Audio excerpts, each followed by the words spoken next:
back to Beyond Aesthetic Watch Now, dan saya hari ini Elis Kalista sudah bersama dengan pengusaha muda yang sangat menginspirasi karena dalam hitungan 5 tahun sudah berhasil menjual ke lebih dari 5.000 klien baik itu salon maupun klinik kecantikan yang ada di seluruh Indonesia, yaitu Pak Lius Wijaya. Halo. Selaku CEO dari PT Wijaya Indonesia atau Wijaya Plus. Pak, saya senang banget loh hari ini bisa ngobrol karena saya bakal ngulik banyak nih yang inspiratif, juga pasti untuk behavior berguna juga ya. Salah satunya boleh diceritain dulu ya, gimana sih sejarah berdirinya Wijaya Plus ini? Oke, jadi untuk Wijaya Plus atau PT Wijaya Indonesia kami berdiri di tahun 2017. Sebenarnya Wijaya Plus ini berdiri tidak sengaja gitu ya. Jadi karena waktu itu saya kerja sama perusahaannya di Jakarta, lalu saya mulai untuk mengembangin bisnis ini mulai dari Tokopedia. Dari sana saya mulai dropship dari toko lain, lalu dari situ saya melihat ternyata Indonesia ini punya perkembangan bisnis yang luar biasa di bidang estetika. Saya melihat data bahwa Indonesia itu punya peringkat kedua selain Korea, dan di Indonesia kita punya 1.500-an klinik yang tersebar di seluruh Indonesia. Dari situlah saya melihat bahwa ada peluang yang besar. Lalu dari situ saya belajar untuk bagaimana sih saya bisa impor dan lain sebagainya. Dan sampai hari ini kita punya 25 karyawan, lalu kita juga punya 5.000-an customer yang sudah percayakan alat klinik kecantikannya kepada Wijaya Indonesia. Oke. Berarti tadi kalau saya bilang selain jeli melihat peluang, boleh di-share dong kira-kira apa sih 3 karakter lagi yang harus dimiliki untuk bisa sukses jadi perusahaan atau distributor di industri estetik ini? Menurut saya yang pertama sebagai pemimpin di Wijaya Indonesia, yang harus kita punya adalah seberapa pintar kita, seberapa kita bisa mempelajari sesuatu atau bisnis. Menurut saya yang harus kita andalkan pertama adalah Tuhan. Ya, karena seberapa kuat kita, yang lebih kuat adalah, yang lebih besar adalah Tuhan. Kalau mau mencapai lebih besar lagi, kita harus mengadakan yang tidak terbatas gitu ya. Itu prinsip pertama saya. Yang kedua adalah integritas gitu. Jadi kita untuk distributor kecantikan banyak sekali distributor. Tapi membedakan kami adalah saya menanamkan nilai bahwa kita harus punya integritas tinggi. Artinya kita harus bertanggung jawab ketika ada sesuatu yang terjadi. Kalau kita ngomong janji kepada customer, ya kita harus tepati gitu loh. Jadi di integritas kita harus jujur, tanggung jawab, memegang nilai-nilai yang kebenaran gitu lah. Jadi itu yang kedua. Terus yang ketiga kita harus konsisten dan komitmen gitu.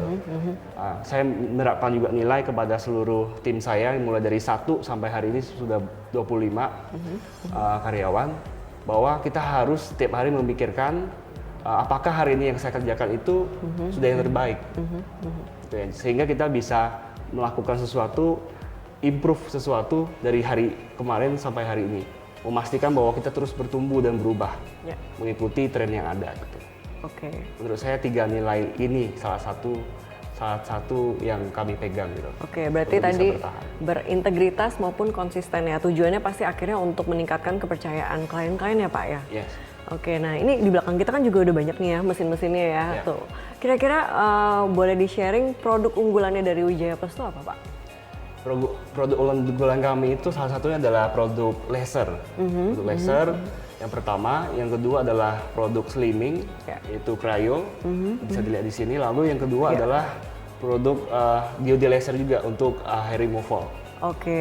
Ya berarti laser dan slimming tadi itu yang diminati, cukup banyak juga ya. Nah Pak, untuk berikutnya ya, kira-kira kalau misalnya di Wijaya Plus ini sendiri, apakah per tahun itu ada target tertentu? Saya harus masukin lagi brand baru atau mesin baru tuh berapa sih gitu?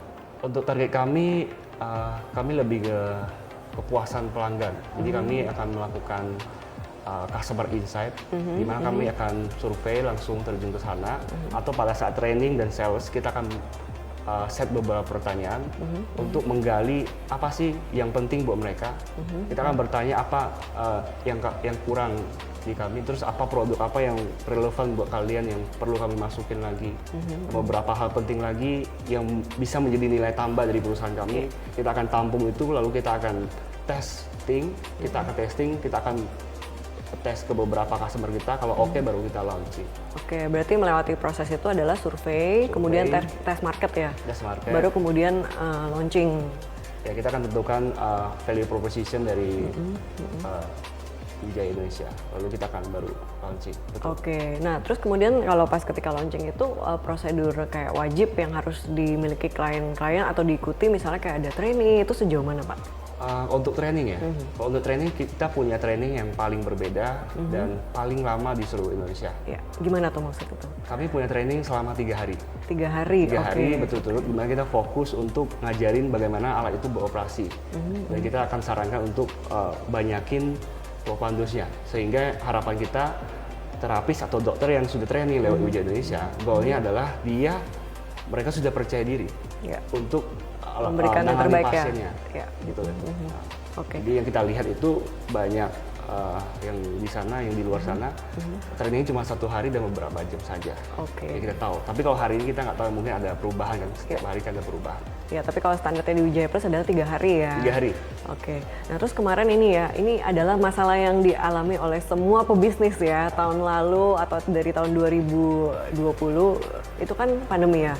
Nah gimana sih langkah-langkah yang dilakukan Wijaya Plus untuk sampai akhirnya bisa bertahan sampai hari ini? Balik lagi ke konsistensi itu, jadi kita tidak berhenti untuk terus berpikir dan bertindak gitu ya. Lakukan apa yang bisa kita lakukan.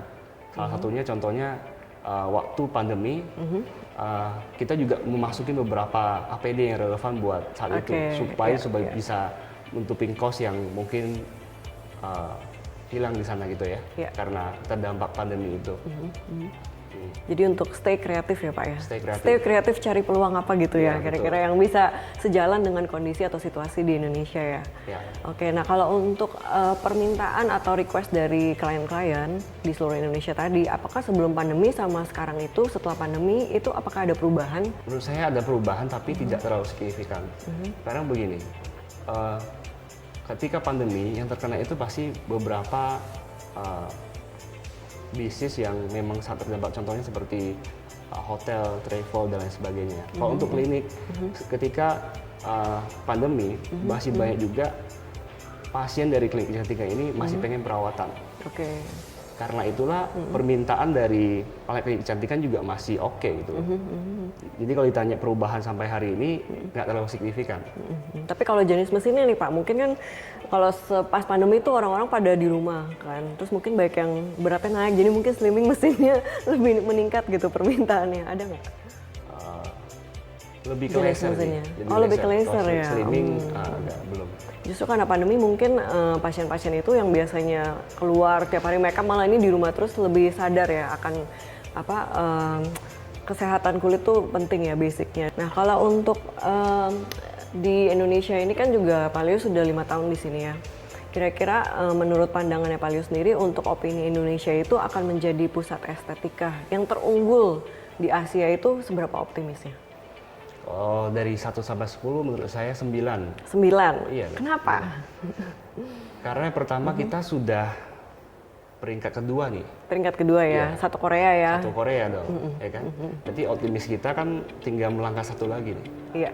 Dari situlah saya bilang 9. 9 ya. Kalau gitu apa sih kira-kira yang Indonesia perlukan atau yang masih kurang lah di Indonesia untuk kita bisa menjadi nomor 1? Menurut saya lewat via estetik kita bisa mengedukasi gitu ya, bahwa produk lokal atau Indonesia kita juga masih kurang nih, maksudnya kita lagi narik dari luar untuk masuk ke Indonesia dari semua aspek gitu ya. Jadi ayo kita di Indonesia aja, nggak usah keluar. Dengan begitu kan pasti pertumbuhan juga pasti akan naik kan. Oke Pak, Oke, Palius, thank you banget buat ngobrolnya hari ini. Semoga bermanfaat juga buat Beyond Aesthetic viewer ya Pak ya, dan terus menginspirasi industri estetik Indonesia ya Pak ya. Oke, sampai ketemu lagi, bye.